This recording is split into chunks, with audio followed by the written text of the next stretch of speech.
তার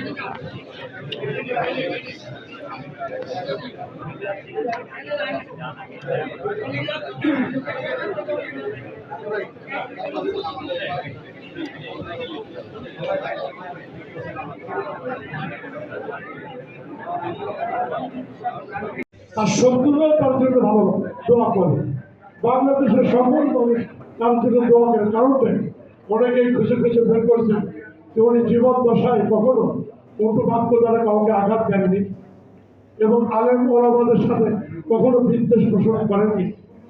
ইসলাম প্রিয় ছিলেন, আলেম ওলামাদেরকে ভালোবাসতেন।